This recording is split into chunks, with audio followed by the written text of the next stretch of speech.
안녕하십니까. 강원대학교 사학과에서 한국 고대사와 중대사를 가르치고 있는 홍성익이라고 합니다. 오늘 여러분하고 같이 얘기하고자 하는 것은 동해바다에 남겨진 강원도의 흔적을 알려보려고 하는데, 첫째는 동해바다라고 하는 단어가 어떤 의미를 가지고 있는가. 지금 일본하고 일본해와 동해라는 어원을 가지고 많은 논쟁이 있는데, 과연 일본해는 근거가 있는 용어인가라는 문제하고, 강원도 해안에 남겨진 강원도 사람들의 흔적들, 구석기 시대부터 철기 시대 그리고 현재까지도 많은 유적이 남아 있는데 그 흔적들을 한번 살펴보고요. 그리고 바다가 준 우리들에게 준 희망과 아픔 그리고 그에 대한 치유, 이거에 대해서 같이 살펴보려고 합니다. 우리는 바다를 삼면이 바다여서 서쪽에 있는 바다를 서해, 남쪽에 있는 바다를 남해, 그리고 동쪽에 있는 바다를 동해라고 오래전부터 사용해 왔습니다. 동해란 바다를 가장 먼저 사용한 것은 삼국사기 동명왕조에 보게 되면 동해가에 가서원이라는 곳이 있는데 라고 하는 단어를 찾아볼 수가 있습니다.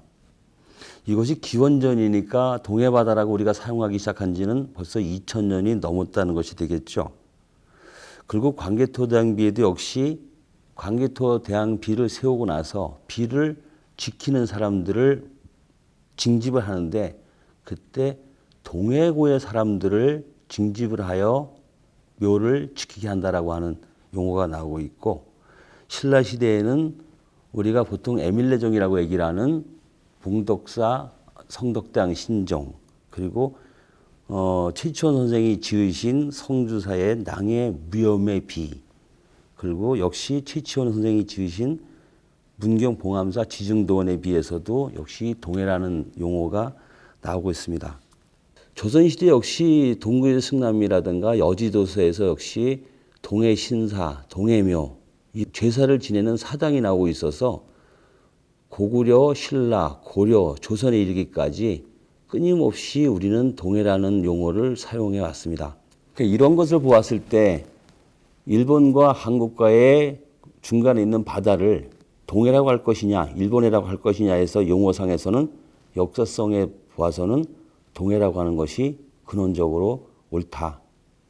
그래서 일본이 주장하고 있는 일본해라고 하는 것은 17세기 되어서 사용되는 용어이기 때문에 학문의 근간은 역사학에 하듯이 용어의 어원도 역시 역사학에 근거해서 일본해가 아니라 우리는 동해라고 해야 되지 않느냐, 그런 생각을 합니다. 그러면 동해 안에는 과연 어떠한 그 사람들의 흔적들이 있었을까? 동해 안에는 구석기 시대의 그 유적들이 고성에서부터 삼척에 이르기까지 구석기 유적이 많이 발굴되어지고 있습니다. 특히 강원도 지역에서 구석기인들이 살았던 삶의 모습을 찾아볼 수가 있는데요. 일반적으로 구석기인들은 동굴이나 바위 그늘에서 주로 살았고, 그들은 집을 짓는 방식을 터득하지 못해서 이동 생활을 주로 했다고 생각되어지는데, 동해 노봉유적에서 구석기인들이 잠시나마 정착했던 모습을 찾아지는 유적이 발견되어졌습니다. 물론 공주 석장리라든가 제천 창내 이런 유적에서도 확인되어졌다고 하는데, 동해 노봉유적에서는 기둥을 세우고 지붕을 덮고 신석기 청동기 시대만큼의 완벽한 주거지는 아니지만 이러한 소위 막집이라고 하는 집의 형태가 확인되어서, 그래서 동해안 지역에서 아주 유래가 찾기 어려운 그런 구석기 시대인들의 주거지를 찾아볼 수 있는 그런 이해가 있었습니다. 그 다음에 돌을 갈아서 쓰던 시대, 신석기 시대 유적은 또 어디 있었는가? 이정시 고성부터 삼척까지 매우 많은 유적들이 확인되어지고 있는데, 가평에 있는 그 바닷가의 지역은 가평 유적을 포함해서 양양은 거의 모든 지역이 신석기 지역이라고 할 정도로 아주 대다수 유적들이 포함되어져 있습니다. 그럼 신석기인들은 어떻게 살았을까? 이들은 해안을 따라서 주거지와 군락을 형성해져 있고요. 그리고 토기, 그리고 음식을 갈아서 가는데 사용했던 갈판과 갈돌, 그리고 물고기를 잡을 때 그물을 바닷물에 가라앉히는 어망추, 이런 것들이 다량으로 출토되어지는 거 봐서는 이들은 어로와 집단 정착 생활을 했다고 생각되어집니다. 그리고 오산유적에서는 얼굴의 형태를 만든 토지의 그 인면상이 출토되었는데 이것은 당시의 주술적 신상이 아니었겠느냐, 이렇게 학계에서는 보고 있습니다. 그리고 토지의 곰도 출토가 되었는데요. 이것은 아마도 곰신앙과 연결되지 않았느냐. 그래서 우리가 단군 신화에서도 호랑이와 곰신앙이 등장을 하게 되는데, 호랑이는 중간에 쑥과 마늘을 먹지 못해서 나오게 되고, 곰은 쑥과 마늘을 먹게 돼서 사람이 됐다고 하죠. 그래서 아마 이런 신앙과도 연결시킬 수 있지 않을까, 그런 생각을 하게 됩니다. 그래서 우리 동해안적에서 전승되어 왔던 곰의 토템 신앙은 그 연원이 청동기 이전으로도 올라갈 수 있지 않겠느냐, 그렇게 보여지는 중요한 사람들의 흔적이라고 할 수 있을 것입니다. 여기서 출토되어진 유물들은 양양 오산리 선사박물관에 유물들이 수장되어 있고 전시되어져 있습니다. 오산리 박물관에 가시게 되면은 지금 인면화라든가 오산리와 가평리, 그리고 양양 인근서 출토되어지는 신석기의 대부분 유물들을 오산리 박물관에서 보실 수가 있고, 다양한 생활상이라든가 유물에 대한 설명, 그리고 오산리 박물관 주차장 부지 인근이 모두가 신석기 유적이기 때문에 주변을 답사하시게 되면 신석기 토기들을 실제로 볼 수가 있습니다. 동해안에서 청동기 유적 역시 매우 많이 확인되어지고 있습니다. 그 유적이 대표적으로 속초 조양동 유적하고 강릉 박내리와 방동 유적이 있습니다. 속초 조양동 유적 같은 경우에는 청동 도끼가 출토되었는데, 이 청동 도끼는 춘천의 중도에서도 출토되었습니다. 세부적인 양식은 다르긴 하지만 청동 도끼가 출토되음으로써 한국 사회에서 청동기를 주조하고 만들었다, 이러하고는 그 역사성을 찾을 수가 있습니다. 그렇다면 청동기 시대인들은 어떻게 살았을까? 동해안 지역에서는 중부 내륙 지역에서와 같이 경작, 밭을 갈아서 곡식을 재배했던 유적은 확인되지 않았지만, 식량을 처리하는 다양한 도구가 발달된 유물이 확인되는 걸 봐서는 동해안 지역에서 역시 영서와 같이 경작을 하는 그런 생활은 있지 않았을까, 그렇게 추정을 하고 있습니다. 우리가 곡식을 통째로 먹을 수는 없으니까 바닥에 있는 돌을 갈판이라고 하고 위에서 미는 돌을 갈돌이라고 하는데, 우리가 한약방에서 약을 가는 걸 보실 수가 있잖아요. 그와 같이 많은 곡식들을 돌에 놓고 그 돌 위에 긴 봉같이 생긴 갈돌로 갈아서 먹는 그런 유물들이 다수가 출토되었습니다.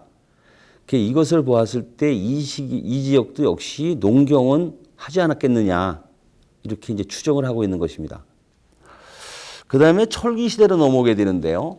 철기 시대에는 철을 가지고 도구를 만들어 사용하던 시대인데, 이 역시 고성으로부터 삼척에 이르기까지 수없이 많은 유적들이 확인되어지고 있습니다. 철기 시대인들은 과연 또 어떻게 살았을까? 아무래도 바닷가이니까 어로 생활을 많이 했을 테인데, 철기 시대에 와서 35cm가 되는 대형 작살이 출토되었답니다. 그래서 이 대형 작살을 사용을 뭐 어떻게 했을까 한다면, 이건 대형 고래와 같은 대형 어류를 사냥하지 않았을까. 그 대형 어류를 사냥했다고 한다면 그 배 역시 대형의 배가 아니었겠느냐. 그러면 배를 메는 조선술 역시 크게 발달했다, 이렇게 보여지고요. 그리고 또 동해안 지역에서 나오고 있는 조합시 어구라고 있는데요. 이 조합시 어구는 몸체는 돌이고 끝에 바늘 끝부분은 뼈라든가 단단한 그 재질로 되어진 것을 만들어서 조합식 어구라고 합니다. 이런 어구들이 수십 개씩 나오고 있는데 이것은 동해안 지역에서 독특하게 출토해지는 낚시 바늘이죠. 지금 영서 지역에서는 현재까지 이 조합식 어구는 출토지지 않고 있습니다. 철기 시대에 와서 우리가 주목되어지는 하나가 집의 형태인데요. 한자로 여자와 철자 형태를 닮았다고 해서 여철자 주거지라고 하는데 강릉 동해안 지역에서 확인되어지는 여자와 철자 주거지가 원주, 춘천, 가평, 그리고 포천, 연천까지를 아우르는 경기 중북부 지역까지도 여철자 주거지가 확인되어지고 있습니다. 이것을 보았을 때는 동해안과 영서 그리고 경기 중북부 지역이 적어도 문화권에서는 공유하고 있었지 않았느냐, 이런 중요한 문화유적들을 강릉 지역 동해안에서 확인해 볼 수가 있습니다. 동해안이라고 하는 것은 태백산맥으로부터 바다까지 매우 짧은 거리를 가지고 있고, 그리고 급한 경사면으로 인해서 하천의 물의 속도가 급하고, 그리고 유역 면적의 평야 지역이 좁아서 그들이 삶을 영위하기에는 그다지 넓지 않은 유역 면적을 가지고 있습니다. 그래서 어로 활동에 많은 집중을 하게 되는데, 그래서 그들이 물고기를 잡으면서 갖는 해일, 풍랑, 이런 파도, 이와 같이 충돌하면서 그들은 바다를 개척해 나갔습니다. 그리고 또한 바다에서 얻는 소금, 사람이 반드시 필요한 소금을 어떻게 과연 얻었을까? 예전에는 현재와 같은 염전을 만들어서 천연일염을 만드는 것이 아니라 바닷물을 퍼서 솥에 물을 붓고 그 솥에물을 나무로 불을 지펴서 물을 증발시키고 남은 소금을 사용하는 자염이 유행을 했습니다. 그래서 이 소금을 자염을 했는데, 자염을 통해서 이제 우리가 필요한 소금을 이제 획득을 했죠. 그 획득한 유적들이 지금 안인리에 일부 남아 있다고 합니다. 조금 전에 얘기했던 그 해일과 풍랑, 이런 것에 대한 치유는 과연 어떻게 왔었을까? 과거 시대에는 배가 무동력선이었기 때문에 해일과 파도에 매우 약했죠. 전복되고 죽고. 그래서 강원도인들은 이것에 대한 방법으로 동해 척주비를 세워서 파도를 잠재우려고 했고, 그리고 동해 신묘를 세워서 동해의 용왕신을 다스리려고 했고, 노하지 않게 하려고 했고, 바다가 주는 재해를 극복하면서 동해안의 사람들은 삶을 영위해왔죠. 그 증거들이 동해신묘, 동해 척주비들이 강원 동해안 사람들의 강인한 정신을 보여주는 그 증자라고 할 것입니다. 이번 시간은 동해바다에 남겨진 강원인의 흔적에 대해서 얘기를 했습니다. 동해는 고구려 시대부터 끊임없이 우리가 사용했던 고유명사라는 것을 알아봤고요. 동해안에는 구석기 시대로부터 청동기, 철기 시대 이르기까지 끊임없이 사람이 살아왔던 흔적들을 살펴보았고요. 그리고 동해 바다가 준 희망, 그리고 그에 대한 아픔, 그리고 치유에 대해서 알아보았습니다.